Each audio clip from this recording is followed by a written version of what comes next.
अंधश्रद्धा निर्मूलन समिति नाम की एक संस्था काम करती है महाराष्ट्र राज्य में, और यह संस्था मेरी जानकारी में पिछले 15-20 वर्षों से काम करती है। इस संस्था के प्रमुख हैं जिनका नाम है डॉक्टर नरेंद्र दाभोलकर, और डॉक्टर नरेंद्र दाभोलकर के साथ बहुत बार मुझे संवाद करने का मौका मिला। उनके घर में रहकर मैंने कई बार उनसे संवाद किया, आमने सामने कई बार मेरी उनसे बात हुई, और इस संवाद में से मैंने जानने की कोशिश की है कि ये अंधश्रद्धा निर्मूलन समिति जो बनाई आपने, इसका उद्देश्य क्या है। तो वो बोलते हैं कि अपने समाज में जो अंधश्रद्धा फैली हुई है उसको समाप्त करना इसका उद्देश्य है।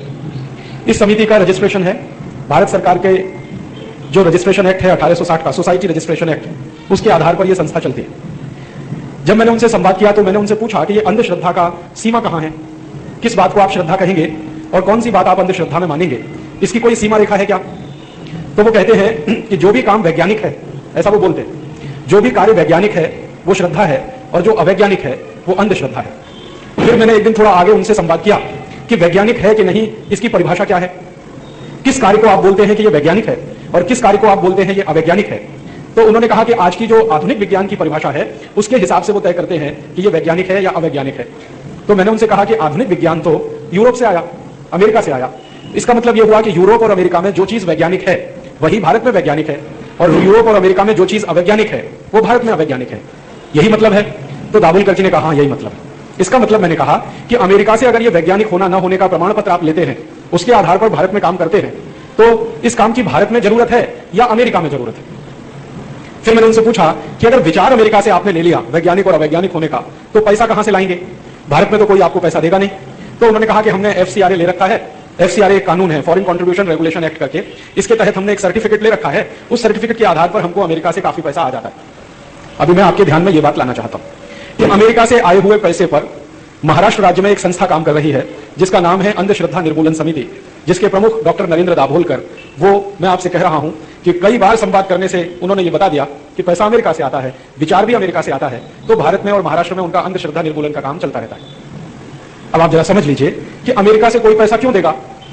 भारत में अगर कोई आदमी काम करता है तो अमेरिका में रहने वाला कोई उसको पैसे क्यों देगा, इसको जरा समझने की कोशिश करें। तो आप कहेंगे कि उसमें दया प्रेम करुणा का भाव है। अगर अमेरिका में रहने वाले को दया प्रेम करुणा का भाव है तो सबसे पहले उसके अपने पड़ोसी के प्रति होना चाहिए, क्योंकि अमेरिका में भयंकर अंधश्रद्धा है, यूरोप में उससे भी ज्यादा है। अमेरिका और यूरोप में जितनी अंधश्रद्धा है उसकी कल्पना आप यहां बैठकर नहीं कर सकते। आपको मालूम है अमेरिका में कैसी अंधश्रद्धा है, यूरोप में कैसी अंधश्रद्धा है। वहां कोई चर्च का व्यक्ति कोई बड़ी सभा करता है और उस बड़ी सभा में एक एक करके लोगों को मंच पे बुलाया जाता है और उन लोगों से पूछा जाता है कि आप बताइए कि जब से आपने ईसाई धर्म का पालन शुरू किया है आपको क्या लाभ हुआ है। तो लोग टेप रिकॉर्डर की तरह से चालू हो जाते हैं और बोलना शुरू करते हैं कि मैंने जब ईसाई धर्म का पालन किया उसके पहले मैं लंगड़ा था, मेरा पांव नहीं चलता था, जिस दिन मैंने ईसाई धर्म का पालन किया और वो चर्च से लाया हुआ पानी मेरे मुंह में डाला गया उसी दिन से मेरा पांव ठीक हो गया। फिर एक दूसरा खड़ा हो जाएगा, कहेगा मुझे ब्रेन ट्यूमर था, भयंकर ट्यूमर था, डॉक्टर ने मरने के लिए बोल दिया था, मैं जिस दिन चर्च में आया और पहली बार मैंने चर्च का पानी पिया उसी दिन से मेरा ब्रेन ट्यूमर ठीक हो गया। फिर तीसरा कोई खड़ा हो जाएगा कि मैं 20 साल से नपुंसक था, मुझे बच्चा ही पैदा नहीं होता था, मैं चर्च में आया, मैंने पानी पिया, मुझे बच्चा पैदा हो गया। फिर एक चौथा खड़ा हो जाएगा। फिर आप देखेंगे ये सिलसिला घंटों घंटों अमेरिका में चलता रहता है और अमेरिका से ज्यादा ये यूरोप में चलता रहता है। तो मैंने एक बार डॉक्टर नरेंद्र दाभोलकर को पूछा कि ये क्या है, आप तो डॉक्टर हैं, MBBS हैं, चर्च के मंच पर खड़े होकर कोई आदमी कह रहा है कि मैंने चर्च में ईसा मसीह की मूर्ति पर डाला हुआ पानी पी लिया तो मेरा ब्रेन ट्यूमर ठीक हो गया, कोई कहता है मैं लंगड़ा था, मेरा लंगड़ापन ठीक हो गया, कोई कहता है मुझे बच्चे हो गए, कोई कहता है मैं कैंसर से ठीक हो गया, कोई कहता है कि मैं मरने वाला था, यीशु ने मुझे बचा लिया। इसको क्या कहेंगे, विज्ञान की भाषा में आप जरा बताइए इसको क्या कहेंगे। तो नरेंद्र दाभोलकर एकदम चुप हो जाते हैं। वो धीरे से कहते हैं कि ईसाई समाज जो करता है वो सब श्रद्धा है और हिंदू समाज जो करता है वो सब अंधश्रद्धा है। फिर एक बार मैं उनको ले गया पकड़ के, वो रहते हैं सतारा में, नरेंद्र दाभोलकर का जो घर है वो सतारा में है। मैं एक बार उनको पकड़ के ले गया जबरदस्ती मेरे साथ। सतारा से कराड़ जाने वाला एक रोड है, उस रोड पर छोटा सा एक गांव है, वहां पर एक मजार है, इस्लाम को मानने वालों की मजार है। तो वहां पर एक फकीर बैठता है। तो वो फकीर के बारे में सारे आसपास के गांव में यह चर्चा है कि जो उसके पास चला जाए उसको वो ताबीज देता है और वो ताबीज बांधो तो सब ठीक हो जाता है। जो व्यक्ति रोडपति है वो करोड़पति हो जाता है, जिसकी टांगे नहीं चलती है वो चलने लगता है, जिसको मुंह में जबान नहीं है वो बोलने लगता है। इस तरह की चर्चा पूरे क्षेत्र में है। तो मैं नरेंद्र दाभोलकर को पकड़ के ले गया कि जरा चलते हैं, देखें कि ये श्रद्धा है कि अंधश्रद्धा है। तो नरेंद्र दाभोलकर कहते हैं कि हमारी समिति में ये काम करने का नहीं है। माने अगर कोई मुसलमान के पीर पर, मजार पर इस तरह का काम चले तो उनकी समिति के लिए नहीं है। ईसाई वाले कुछ करें वो उनकी समिति के लिए नहीं है, हिंदू धर्म वाले कुछ करें तो वो अंधश्रद्धा है, और उसी को गाली देना, उसी के बारे में एफआईआर कराना, उसके खिलाफ केस कराना, ये उनका मुख्य धंधा है। और ये धंधा कैसे चल रहा है? अमेरिका से आए हुए पैसे से चल रहा है। आपको कल्पना होगी कि नरेंद्र दाभोलकर की संस्था को जो पैसा अमेरिका से आता है, ऐसे ही भारत में सैकड़ों संस्थाओं को अमेरिका से पैसा आता है। और ये पैसा छोटा मोटा नहीं है, 18 से 20 हजार करोड़ रुपए हर साल आता है। 18 से 20 हजार करोड़ हर साल आता है। यूरोप से आता है, अमेरिका से आता है, और इस काम के लिए खर्च किया जाता है कि हिंदू समाज या भारतीय समाज जो कुछ करे उसको चिल्ला चिल्ला के कहो कि यह अंधश्रद्धा है। इस्लाम और ईसाइयत वाले कुछ भी करें तो वो सब श्रद्धा है। आपको मैं एक छोटी घटना सुनाता हूं कि थोड़े दिन पहले ईसाइयत का प्रचार करने के लिए एक व्यक्ति आया, बेनी हिन। आपने नाम सुना? बेनी हिन अमेरिका से आया था। भारत की सरकार ने उसको बेंगलोर में एक बड़ी सभा करने की अनुमति दी। उस समय कर्नाटक के मुख्यमंत्री थे देवेगौड़ा, एचडी देवेगौड़ा, और बेनी हिन की एक दूसरी सभा करने की अनुमति मिली, वो दिल्ली में। उस समय प्रधानमंत्री थे पीवी नरसिम्हा राव। तो नरसिम्हा राव ने दिल्ली में और देवेगौड़ा ने बेंगलोर में बेनी हिन के 2 व्याख्यान आयोजित किए। सरकारी तंत्र ने इतना प्रचार किया बेनी हिन का, टीवी पर, रेडियो पर, अखबारों में, पत्रिकाओं में, विज्ञापनों में करोड़ों रुपए खर्च कर दिए। और हर बार एक ही बात कही गई कि बेनी हिन चमत्कारी आदमी है, जिसके सिर पर हाथ रख दे वही ठीक हो जाता है। एक अखबार में तो मैंने विज्ञापन में देखा कि बेनी हिन ईसा मसीह का दूत है, मैसेंजर है, वो जिसके शरीर पर हाथ फिरा दे उसका सब ठीक हो जाता है। अगर कैंसर है तो कैंसर ठीक हो जाएगा, ट्यूमर है तो ट्यूमर ठीक हो जाएगा, अगर पांव चल नहीं सकते हैं, अर्थराइटिस है, वो ठीक हो जाएगा। इस तरह का विज्ञापन पूरे देश में अखबारों में, टेलीविजन में, रेडियो में किए जा रहे थे, और सरकार के पैसे से किए जा रहे थे। उस समय नरसिम्हा राव को मैंने एक पत्र लिखा था।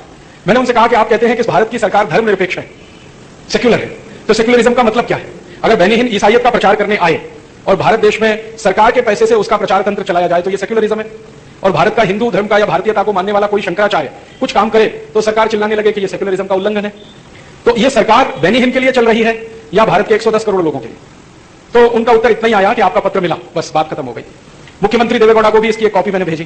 देवेगौड़ा के यहां से भी इतना ही उत्तर आया, पत्र मिला।